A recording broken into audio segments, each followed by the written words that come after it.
누가복음 4장 1절에서부터 4절까지의 말씀 제가 봉독해 드리도록 하겠습니다. 예수께서 성령의 충만함을 입어 요단강에서 돌아오사 광야에서 40일 동안 성령에게 이끌리시며 마귀에게 시험을 받으시더라. 이 모든 날에 아무것도 잡수시지 아니하시니 날수가 다함에 줄이신지라. 마귀가 이르되 내가 만일 하나님의 아들이여든 이 돌들에게 명하여 떡이 되게 하라. 예수께서 대답하시되 기록된 바 사람이 떡으로만 살 것이 아니라 하였느니라. 아멘. 오늘 본문은 예수님이 성령님에 이끌리셔서 광야에서 40일 동안 마귀에게 시험을 받으시는 내용을 담고 있는데요. 먼저 오늘 본문 1절에서 2절 상반절은 이렇게 기록하고 있습니다. 예수께서 성령의 충만함을 입어 요단강에서 돌아오사 광야에서 40일 동안 성령에게 이끌리시며 마귀에게 시험을 받으시더라.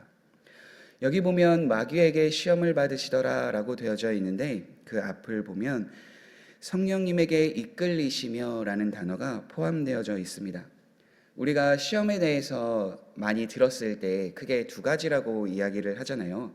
먼저는 하나님 편에서부터 오는 시험이기에 테스트라는 단어를 사용하고 또 나중에는 우리의 죄 때문에 그 유혹을 빠지게 된다, 그 시험을 당하게 된다라고 해서 우리 안에 있는 본성, 죄된 것을 이야기할 때가 있습니다.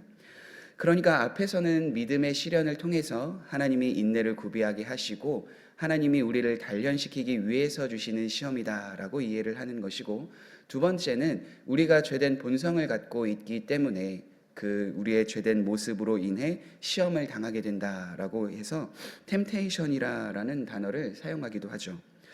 그런데 우리가 욥기를 보게 되면 마귀가 사탄이 욥을 시험하려고 하였을 때 하나님 앞에 나아가서 욥은 이렇게 되면 하나님을 따르지 않을 것입니다. 시험에 빠지게 될 것입니다. 라고 이야기하는 것을 보게 되잖아요. 그러니까 마귀도 욥이라는 한 사람을 시험할 때에 하나님의 뜻, 하나님의 동의를 구하는 것을 보게 되는데 전체적인 그 욥기에 대한 내용을 보게 된다면 하나님께서 그 모든 것을 주관하고 계신다라는 것을 우리는 알 수 있는 거죠. 그러니까 시험이라는 것이 하나님이 우리를 인내하기 위해서 또 마귀가 우리를 유혹할 때 그 유혹에 우리의 죄된 본성이 동의하고 그것에 이끌려 나아가지만 그 모든 것을 주관하시는 분이 하나님이시라는 이해를 우리가 해야 합니다. 물론 여기서 모든 것을 다 하나님이 주관하시니까 그러면 우리는 아무런 잘못이 없는 것 아닙니까? 이야기할 수도 있겠지만 야고보서는 분명히 이야기하고 있습니다. 모든 죄에 대해서는 우리가 우리의 죄된 본성으로 인해서 자기 욕심에 이끌려서 미혹된 것이다 라고 말하고 있기 때문에 시험에 있어서 넘어지는 것이 하나님 탓이 아닌 우리를 돌아볼 수 있는, 우리가 돌아봐야 한다라는 것을 성경은 분명히 이야기합니다. 그렇다면 오늘 본문에서는 예수님이 성령님에 이끌리시어 마귀의 시험을 당하셨다라고 이야기를 하는데 왜 예수님께서는 그럼 굳이 그 시험을 받으셔야 했는가? 히브리서 기자는 그것이 바로 예수님이 시험을 당하셨기에 우리를 위해서 능히 도우실 수 있는 분이 되었다라고 말하고 있습니다. 그러므로 그가 범사의 형제들과 같이 되심이 마땅하도다. 이는 하나님의 일을 자비하고 신실한 대제사장이 되어 백성의 죄를 속량하려 하심이라. 그가 시험을 받아 고난을 당하셨은즉 시험 받는 자들을 능히 도우실 수 있느니라. 예수님께서는 죄가 없으신 분이시기 때문에 또 마귀의 시험을 받으시지 않으셔도 되는 분이셨지만 그럼에도 불구하고 성령님에 이끌리시어 시험을 받으신 이유가 무엇인가? 시험에 빠진 우리를 능히 도우실 수 있는, 그러니까 예수님 자신을 위해서 그 시험을 받으신 것이 아니라 하나님의 백성, 성도들을 위해서 그 시험을 당하셨다라고 성경은 이야기하고 있습니다. 그렇기 때문에 오늘 본문 말씀을 통해서 우리가 바라봐야 하는 사실은 예수님께서 시험을 받으셨던 것, 그러니까 앞으로 우리가 보게 될 예수님이 당하셨던 그 세 가지의 시험은 우리가 이 땅에서 살아갈 때 능히 경험하게 될 일이며 그것을 우리의 힘과 능력으로 이기고자 하는 것이 아니라 예수님께서 능히 그 시험을 당하셨기에 또 그것을 당하시고 죄를 짓지 않으시고 말씀으로 그 모든 것들을 이기셨기에 우리도 능히 그 삶을 살아낼 수 있는 은혜를 얻을 수 있다라는 점을 기억하며 오늘 말씀을 봐야 할 줄 믿습니다. 3절 말씀에는 이렇게 기록이 되어져 있습니다. 마귀가 이르되 내가 만일 하나님의 아들이거든 이 돌들에게 명하여 떡이 되게 하라.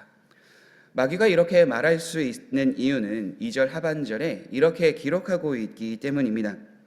이 모든 날에 아무것도 잡수시지 아니하시니 날수가 다함에 줄이신지라. 예수님께서 40일이라는 그 기간 동안 금식하셨기에 많이 배가 고프셨을 거예요. 그래서 마귀는 이것을 노려서 주변에 있는 이 돌들을 명하여서 떡이 되게 하여 그 줄인 것을 당장 허기진 것을 면하게 하라라고 이야기하는 거죠. 여기서 마귀가 예수님에 대해서 이야기할 때 분명히 언급하는 단어가 있습니다. 하나님의 아들. 마귀가 과연 예수님이 하나님의 아들인 것을 몰랐기에 이렇게 질문을 하는 것일까요? 그렇지 않죠.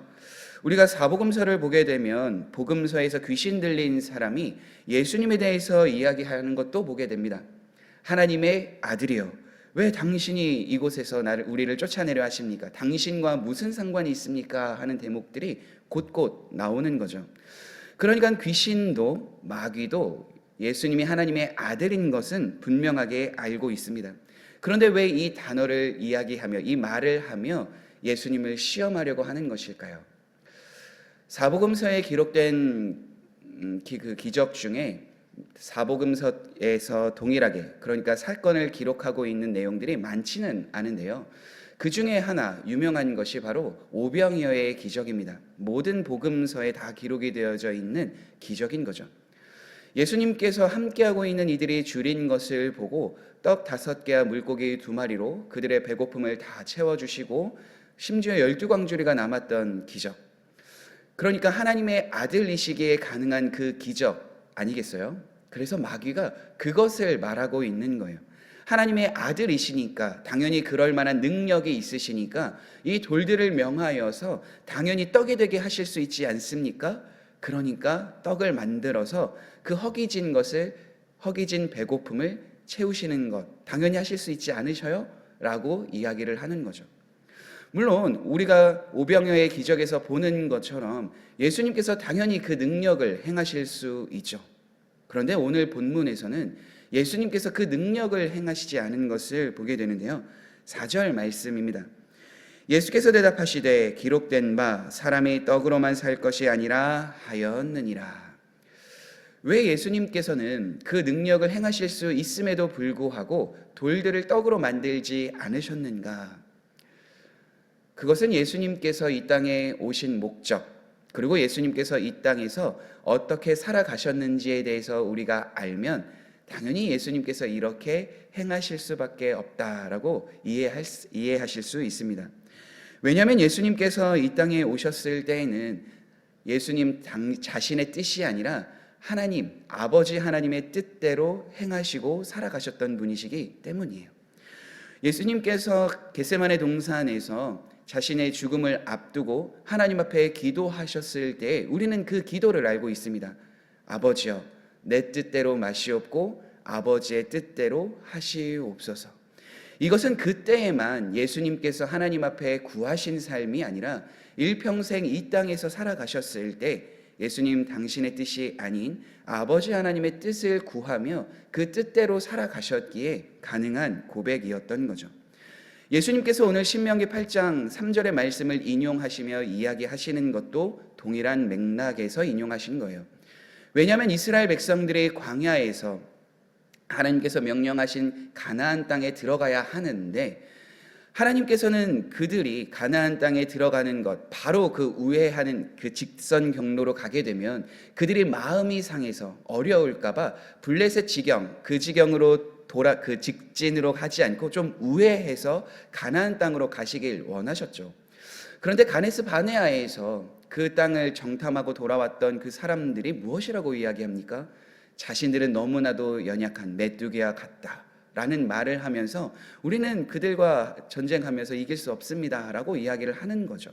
거기에서 그들이 자신이 정탐하였던 횟수, 그 하루를 1년으로 삼아서 이제는 40년이라는 그 시간을 광야에서 보내게 되는데, 그 광야에서 보내게 된 이유가 하나님의 명령에 순종하지 않았기 때문에, 불순종하였기 때문에 그들이 가나안 땅에 바로 들어가지 못하고 광야에서 사셨음을 하나님은 말씀해 주셨습니다. 그리고 광야에서 40년을 살아갈 때 그들이 어떻게 살아가는가? 하나님께서 채워주신 만나, 때로는 그들의 고기가 먹고 싶다 하여서 하나님께서 그들이 고기를 원 없이 먹을 수 있도록 메추라기를 보내셨던 것, 반석에서 물이 나게 하시고 샘을 발견하게 하셔서 목마르지 않게 하셨던 것, 그들이 입었던 옷이나 신발이 헤어지지 않도록 보호하여 주셨던 것, 그것이 그들이 경험한 40년이라는 삶이었죠. 그리고 그들이 먹을 것, 그것이 없어서 하나님 앞에 원망하고 있을 때에 이야기하셨던 것이 이 신명기 8장 3절의 말씀인 거죠. 그리고 거기서 이야기하였던 그 말씀을 통하여서 분명하게 하시는 것은 다른 것이 아닙니다. 하나님께서 그들에게 이렇게 말씀하여 주시는 것은 그들의 힘과 능력으로 광야에서 살아갔던 것이 아니라 하나님의 말씀에 순종하였기에 그들이 광야 40년이라는 그 기간 동안 굶주리지 않고 옷이 헤어지지 않고 살아갈 수 있도록 인도하신 분이 하나님이시다라는 것을 알려주었던 거예요. 그러니까 그들이 광야 40년 동안 배운 것이 무엇이겠습니까? 사람이 떡으로만 사는 것이 아니라 하나님의 말씀, 하나님의 능력으로 살아가게 된다, 하나님의 은혜로 그들이 살아가게 된다라는 것을 위해 그들을 먹이시고 입히시고 마시게 하셨다라는 것을 분명하게 드러내는 거죠. 그때 당시에 광야 백성의 삶뿐만이겠습니까? 오늘 이 시대를 살아가고 있는 우리들도 동일합니다. 신명기 8장 중반절에는 이렇게 되어져 있기 때문이에요. 하나님께서 모세를 통하여 이렇게 선포하게 하셨어요. 그러나 내가 마음에 이르기를 내 능력과 내 손의 힘으로 내가 이 재물을 얻었다 말할 것이라. 내 하나님 여호와를 기억하라. 그가 내게 재물 얻을 능력을 주셨음이라. 이같이 하심은 내 조상들에게 맹세하신 언약을 오늘과 같이 이루려 하심이라. 이 시대를 살아갈 때 우리는 생각할 수 있습니다. 내가 땀 흘려 수고한 것이기 때문에 우리가 왜 하나님의 이 말씀을 기억하며 왜 하나님이 우리를 먹이신다라고 말하고 계십니까? 성경은 이야기합니다. 그러나 그 일을, 그 삶을 행할 수 있는 능력을 하나님께서 주셨음이라. 가나안 땅에 들어갔을 때에도 그들이 농작하고 경영하는 그 모든 능력을 주신 분이 하나님이심을 잊지 말기 위해서, 잊지 않고 하나님의 말씀을 따라 살아가게 하기 위해서 하나님이 가나안 땅에 들어가기 전 모세를 통하여 다시 한 번 더 그 일을 기억하며 믿으며 살아가고자 이 신명기 말씀을 그들에게 주신 것이죠. 사랑하는 성도 여러분, 그렇게 오늘 이 시대를 살아가고 있는 우리들도 동일합니다.